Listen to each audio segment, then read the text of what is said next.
कहां किया, उसको आपने तितर बितर कर दिया। ना तो जहां उसको जलाया था वहां रहने दिया, और ना ही नर्मदा में रहने दिया, और ना ही गंगा में रहने दिया। उसको 3 तेरह कर दिया, 3 जगह कर दिया। अब उसका ठिकाना कहीं नहीं है। तो हमारी जो व्यवस्था है वो हमारी व्यवस्था मिट्टी संस्कार की है, मिट्टी देना चाहिए। हमारे सगा समुदाय को मिट्टी देना चाहिए। और उसके बाद में जो 3 दिन का जो कार्यक्रम होता है, सबसे पहले मातृ शक्तियों को दोना लेकर के बाहर निकलना चाहिए। उसके बाद में पितृ शक्तियों का ये कार्यक्रम होता है। वहां पर 3 पत्थर रखें, 3 पत्थर रखें, और तीनों पत्थरों पर बारी बारी से तिलपनी यानी तेल और पानी चढ़ाया जाता है, हल्दी का तिलक लगाया जाता है। और वहां पर उस जीवा पेन के नाम से जो गोत्रधारी वहां पर जाता है तो वहां पर कहता है, जीवा पेन तेरी इच्छा इस सगा शगुम में, इस सेमिनार में। और सेमिनार का मतलब मैंने कल आपको बताया था कि सेमिनार का मतलब क्या होता है। इस सेमिनार में तेरी जहां इच्छा हो वहां तू दोबारा जन्म ले सकता है। ऐसा हम वहां पर उस जीवा पेन को चिटकी देते हैं, यानी भोजन देते हैं। उसके बाद में हमारे को अपने में दर्शन में बताया गया है कि जब तक जहां पर उसको मिट्टी दी है वहां पर जब तक घास नहीं उग आती तब तक हमारा कोई कार्य नहीं होता है। लेकिन आज क्या हो रहा, आज तो तीसरा नहीं होता है और उधर कार्ड छप जाते हैं, भैया फलाने दिन की पूजा हो गई, तैयार लो। लेकिन ये बस मिठाई भी तो राय देखते हैं, कभी चले जाओ, मिठाई मिलना चाहिए खाने को। हमारी कोई अपने में संस्कृति में बताया गया है कि जिस व्यक्ति को जहां पर स्थान दिया जाता है उस स्थान पर जब तक घास नहीं उग आती तब तक हम तीसरे के अलावा चौथा कार्यक्रम नहीं करते। लेकिन आज क्या कर रहे हैं, ये नहीं होना चाहिए। कर रहे तो कर रहे, ठीक है, लेकिन फिर भी हम पूरा संस्कार नहीं करते हैं, नहीं करते हैं। अब इसमें भी व्यवस्थाएं बनी हुई हैं। जैसे आज के परिवेश में कहा जाए तो आज भी लोग आंखें मूंदे हुए हैं। अगर कोई कुंवारा लड़का या लड़की खत्म हो जाती है तो उसका भी ये 13वीं करते हैं, आज भी करते हैं। कुंवारे लड़का लड़की की 13वीं नहीं होती है, और न करना चाहिए। सगा समाज को ये ध्यान पूर्वक समझना है। उसके बाद में जैसे हमारी जो व्यवस्था है वह व्यवस्था ये है कि अगर कोई कलंकित है, कलंक लगा है और उसकी मृत्यु हो जाती है तो उसकी व्यवस्था अलग है। और जो कुंवारा लड़का लड़की होते हैं उनकी व्यवस्था अलग है।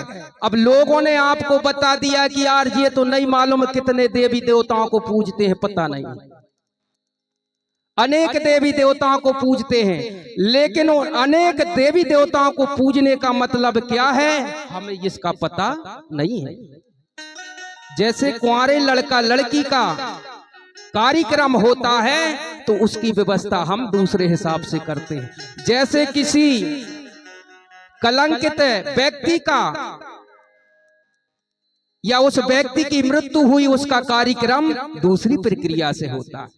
जैसे किसी मातृ शक्ति को दूसरे घर वो अगर बिहाई होती है और दूसरे घर जब वो जाती है बैठ करके तो उसकी व्यवस्था अलग होती है। बताइए, जैसे मान लीजिए उही के घर से छूटी बिटिया और वो पड़ते घर में बिहाती है तो क्या उसको उस परिवार में मिलाया जाएगा? बताइए। उससे पूजन कराते हैं आपके देवताओं की? क्यों नहीं कराते हो? जो बिठाल करके आप जिस मातृशक्ति को लाते हो उसको क्यों सम्मिलित नहीं करते हो? कारण क्या है? और ये भी बता देता हूं, हमारी व्यवस्था जो है 3 कैटेगरी में बांटी गई। कल मैंने आपको बताया था। जैसे हम मस्कोले हैं, मस्कोले में और भी कैटेगरी है। जैसे ये भलाबी हैं, एक भाला भलाबी हैं, एक छींद भलाबी हैं। ऐसे ये मरकाम, ये साड़ मरकाम है, और भी मरकाम है। इनमें 3 कुरी होती हैं। अब इनमें होते हैं 3 चूड़ा, छोटा, बड़ा और मंझला, 3 चूड़े होते हैं। अब यहाँ हमको व्यवस्था करना है, इसको पहचानना है। तो इसमें व्यवस्था ये है कि जैसे बाघ पालिया उइका है, और बाघ पालिया उइका बड़ा उइका माना जाता है, यानी बड़े चूड़ा वाला, और उसके नीचे के जो होते हैं उइके, तो अगर उस उइके के घर की छूटी बहू अगर बाघ पालिया उइके के यहाँ बैठती है तो फिर ये गड़बड़ है। क्यों है गड़बड़? क्योंकि वो बड़े चूड़ा वाले हैं और वो छोटे वाले हैं। क्योंकि उनका वो छोटा भाई है, इसलिए वो लड़की उनकी बहू कहलाएगी, वो उसके जेठ होंगे, इसलिए उनका संबंध नहीं होता है। ये व्यवस्था, लेकिन इस व्यवस्था को छोड़ दिए, नहीं जानते हैं हमारी व्यवस्था क्या है क्या नहीं है, बस आंखें मूंद के पीछे भग रहे हैं। तो ये करने की जरूरत नहीं है। और हमारे में ना तो गंगा जाने की व्यवस्था है, हमारे में है घाट की व्यवस्था। आपका घाट हो गया, घाट से ही पूरे काम शुद्ध होते हैं, और उसी घाट को धीरे धीरे लोगों ने परिवर्तन करते गए और आपको बताते गए, कमाई का जरिया अपने लिए बनाते गए और आप लुटते चले गए। तो ये हमारी जो व्यवस्था है वो व्यवस्था सबसे हटके है।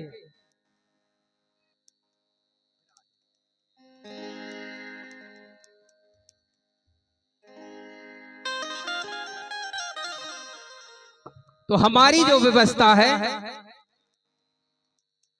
वो व्यवस्था हमारी सबसे हटके है। तो उस व्यवस्था को समझाते हुए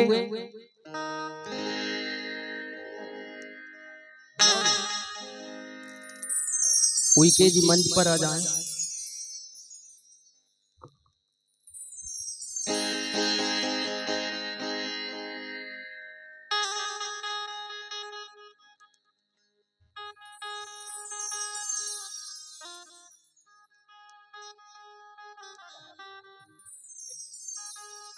बोलिए प्रकृति शक्ति फड़ा पेनता।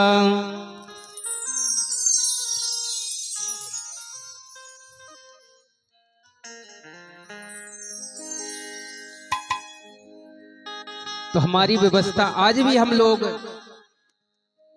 देव काज करते हैं तो उसको भी पूरा नहीं करते हैं। हमारी व्यवस्था ऐसी है कि अगर करना ही है, ठीक है आप कार्य करते हैं, तो जैसे मातृशक्ति लिंगोवास होती है तो उनका 9 दिन में होता है, और पितृशक्ति अगर लिंगोवास होते हैं तो उनका 10 दिन में होता है, जिसे हम 10 गात्र कहते हैं। अब यहां से हमारा सगा समुदाय क्या करता है, 9-10 दिन में उस व्यवस्था को परिपालित करता है, जिसे हम कहते हैं चौतरा। वही हमारा दिवाई कार्य होता है। वहां पर सारे सगा सगुम मातृशक्तियां जो उस घर की होती हैं वो अपने घर से मिट्टी लेकर के जाती हैं, और वहां जाकर के उस जीवा पेन के नाम से मातृशक्ति है, तो मातृशक्ति के नाम से उस चौतरे में माटी लगाती हैं, जैसे मातृ शक्ति है तो कुटिया बनाएंगी, चूल्हे चखिया बनाएंगी, हंसिया बनाएंगी। इस प्रकार से मातृ शक्ति के चौतरा में ये कार्यक्रम किया जाता है। ठीक इसी प्रकार अगर पितृशक्ति है तो पितृशक्ति का जब देव काज या 10 गात्र आप करते हो तो वहां पर हल बखर बनाए जाते हैं, कुल्हाड़ी बनाई जाती है, यानी जो किसानी के लिए जितने काम लगते हैं वो सब करते हैं। और वहां पर भूमिका के माध्यम से वहां पर गोंगो कराया जाता है। तो इस व्यवस्था को आगे और समझाऊंगा, तब तक हमारे उइके जी एक छोटा सा गीत लेकर के आ रहे हैं। गीत का आनंद लेंगे, पुनः फिर आगे के विस्तार को सुनेंगे। और हमारे भूमिका गुरु जी ध्रुवे जी मंच पर आकर के बैठे। आपको वहां कौन पहचान रहा है भाई तुम कौन हो, यहाँ आकर बैठो। हेलो हेलो हेलो, बोलिए परम शक्ति बड़ा पेंता खिरोदाई नाय